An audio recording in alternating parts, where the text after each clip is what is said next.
신축 살까? 구축 살까? 신축과 구축은 사실 장점과 단점이 뚜렷합니다. 신축 같은 경우는 수리비 걱정이 거의 없다. 구축은 집을 보고서 살 수 있다. 신축 같은 경우는 또 단점도 또 분명하잖아요. 이제 구축의 이제 단점 중에 하나가 안녕하세요. 미래 프로퍼티 그룹입니다. 오늘은 집을 구입하시려고 하는 많은 분들이 또 고민하시는 주제를 가지고 오늘 영상을 좀 달아보고자 하는데, 신축 살까? 아니면 구축 살까?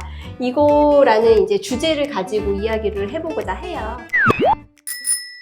신축 가장 큰 장점이 뭐죠? 새 집이라는 거죠. 그러니까 감가상각을 통한 네거티브 기어링이 가능하다. 아무래도 새 집이다 보니까 이제 감가상각이 풀로 됩니다. 그래서 절세 효과가 크고, 부동산 투자를 하시는 대부분의 분들은 경제 활동을 하고 있기 때문에 이런 세금을 많이 감면해 줄 수 있는 그런 자산이 이제 많이 또 유용한 그런 투자 자산이 되겠죠. 네거티브 기어링 영상은 지난 저희 데뷔 실장님과 그 영상 참고하시면 되실 것 같고요. 신축 같은 경우는 수리비 걱정이 거의 없다. 네. 왜냐면 다 새 거니까. 네, 맞습니다. 수리비가 사실 큰 이슈이기도 한데, 신축과 구축은 사실 장점과 단점이 뚜렷합니다. 그래서 신축의 장점은 뭐 구축의 단점이기도 하고, 구축의 또 장점은 또 신축의 단점이 될 수도 있습니다. 그래서 이제 수리비 같은 경우가 또 그렇습니다. 하우스 랜드 같은 경우는 스탬 듀티가 또 랜드만 내니까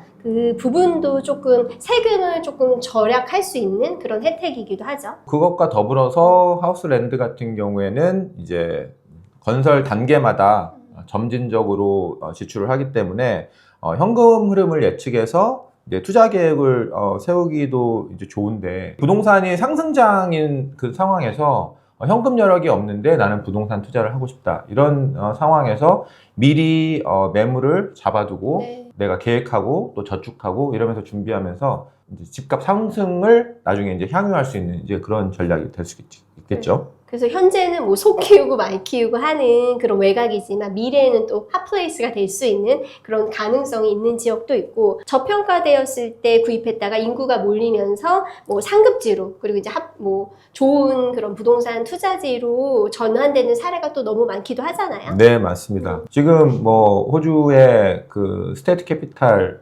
대부분의 그 도시에서 일어나고 있는 현상이고, 지난 뭐 20년간, 30년간 그런 지역들이 이제 변모하는 것들을 이제 저희는 보아왔죠. 아무래도 인구 증가 때문에 또 그런 것 같기도 하고, 하지만 신축 같은 경우는 또 단점도 또 분명하잖아요. 네, 단점도 분명합니다. 내가 집을 실제로 보고서 사는 게 아니잖아요. 집을 실제로 볼 수 없다. 이제 가장 이제 불안하죠. 그래서 도면만 보고 우리가 이제 계약을 해야 되니까, 이제 그것이 이제 어떤 단점이라고 볼 수 있습니다. 그리고 만약에 이제 뭐 하우스 랜드 같은 경우는 랜드 세틀이 늦어지게 되면 뭐 돈이 조금 이제 묶인다거나 렌트를 못 받고 이자가 좀 나가는 부분에 대해서 걱정하시는 분들이 현금 흐름에서 약간 좀 압박이 또 큰 것도 단점 중에 하나고, 이제 요즘 같은 경우는 굉장히 극히 드물지만, 예전에 이제 코비드 같은 상황에서 자재값이 오른다거나 뭐 레이버 그런 이제 임금이 많이 오르면서 베리에이션을 요구하면 예산 초과 위험도 약간 있다 보실 수가 있고, 그래서 빌더 리스크, 그러니까 빌더 이제 신용도 이런 것도 체크해 보시면 좋으실 것 같으세요.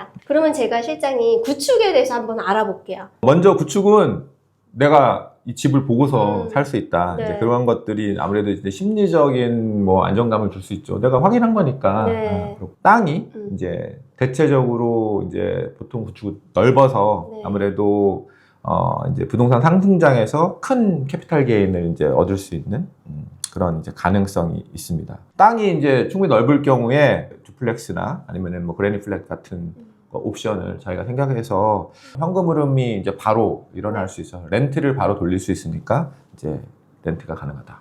이런 것들이 이제 장점이라고 볼 수 있죠. 그리고 아마 이제 구축 같은 경우는 인프라가 갖춰져 있는 지역들이 많기 때문에 실거주자 이제 수요가 꾸준하다는 이제 장점도 있고, 교통, 학교, 뭐 상업시설 등 실거주 목적으로 할 때 접근성이 또 중요하신 분들에게는 또 좋은 옵션 중에 하나인 게 또 같은 것 같아요. 구축은 이제 입지가 중요하고, 그래서 로케이션. 그래서 네. 그 입지가 가장 큰 어떤 자산이라고 볼 수 있습니다. 근데 단점도 있을 것 같아요. 가장 큰 단점이라고 볼 수 있는 거는 여러 면에서 돈이 많이 들어요. 먼저는 이제 일단은 네거티브 기어링 측면에서 디프레시에이션이 안 되다 보니까 세금을 더 많이 내야 돼서 이것도 이제 이중 부담이 될 수 있고, 아까 말씀드린 것처럼 이제 경제 활동을 하고 계신 투자자분들 같은 경우에는 이제 네거티브 기어링을 통해서 호주 이제 세법의 이제 여러 가지 특성상 네거티브가 가장 큰 장점 중에 하나인데 그것들 못 한다라는 것들은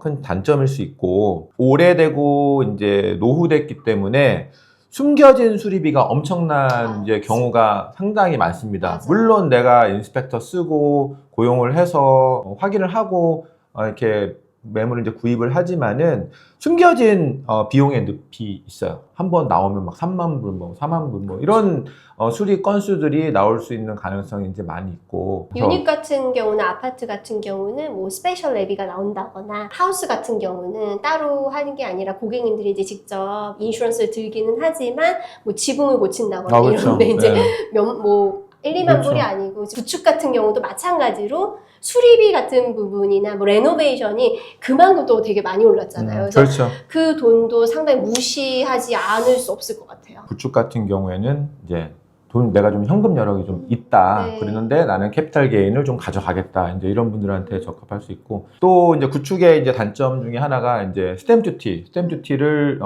뭐 이제 집값 전체에다가 내야 되니까 이것들이 이제 되게 큰 부담이 되죠. 뭐 뉴사우스웨일즈를 예를 들어서 뭐 1밀리언짜리 매물을 샀다. 그러면은 뭐 한 4만 불 정도 지출을 네. 해야 되거든요.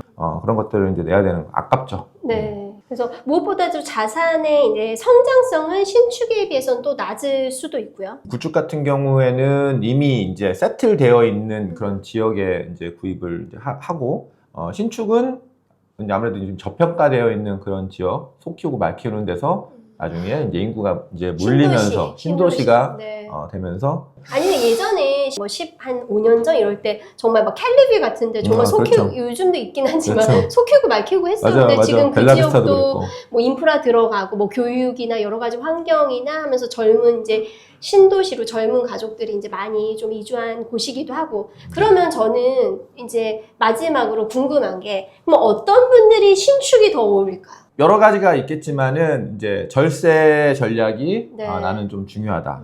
그 다음에 좀 이렇게 장기 투자, 왜냐면 네. 신차업 같은 경우에 이제 새 거니까 매물을 오래 가지고 갈 수 있고, 비교적 스트레스가 좀 적게 장기적으로 매물을 가지고 갈 수 있다. 그래서 네. 시간을 가지고 좀 기다리고 싶은 그런 장기 투자자라면은 좀 신축이 이제 적합할 것 같고, 네, 특별히 이제 SMSF로 투자하시는 분들 당연히 이제 신축이 관리도 수월하고, 그 다음에 이제 뭐 장기 투자적인 입장에서 이제 유리하고요. 그럼 구축 같은 경우는 어떤 분들한테 좀 잘 맞을까요? 구축 같은 경우에는 이제 현금 여력이 좀 있어서 아까 말씀드린 그런 여러 가지 이제 비용이 많이 들어가는 네. 그런 단점을 내가 얼마든지 이제 좀 커버할 수 있다. 그러면서 나는 캐피탈 게인을 얻고 싶다. 이제 그런 이제 뭉텅뭉텅 들어가는 돈들을 감당 가능할 경우. 그 다음에 네. 또 나는 지금 바로 렌트 수익을 바로 이제 네. 뭐 실현하고 싶다. 뭐 이런 경우. 그 다음에 이제 특별히 이제 로케이션에 관한 나의 선호도가 확실히 있거나, 아니면은 그 입지에 대해서 나는 이 입지 특별히 이제 내가 선호하는 이 부분 지역. 그렇죠, 선호하고 나는 여기에 특별히 나 전략적으로 이 지역을 나는 공략을 하고 싶다. 이제 이런 분들 이제 좋고요. 그다음에 이제 뭐 당연히 이제 실거주 하시는 분들 같은 경우에는 여러 가지 여건들, 교육이라든지 뭐 인프라라든지 이런 것들을 이제 고려하시니까 실거주 중심으로 생각하시는 분들도 구축이 더 아무래도 입맛에 더 맞게 하실 수 있는 그런 부분이 있을 것 같습니다. 결국 이제 본인의 투자 성향, 그리고 이제 현금 흐르 계획, 그리고 이제 세금 전략에 따라서 선택이 좀 달라질 것 같네요. 그래서 가족 구성원이나 뭐 인생 계획, 재무 상태에 따라서 전략이 필요하고,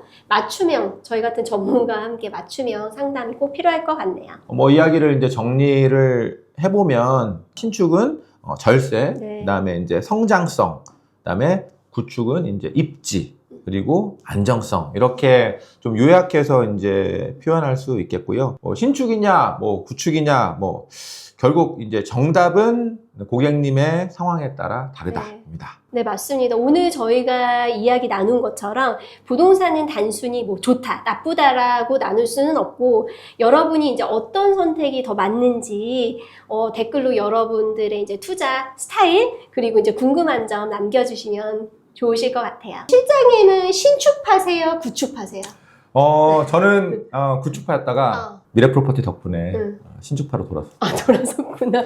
이제 구축을 하다 보니까 이제 여러 가지 경험에서 이제 우러나와서 아무래도 신축이 가지고 있는 장점 이런 것들이 저에게는 좀 신축이 맞겠다라는 이제 생각을 해가지고 신축으로 이렇게 돌아서게 됐습니다. 오늘 영상은 500알이었나요? 네, 500알이었어요. 네, 500알 좋습니다. 네, 오늘 영상 500알이었으면 조택구알 부탁드리도록 하겠습니다. 좋아요, 댓글, 구독과 알림 설정. 아, 그리웠어, 실장님.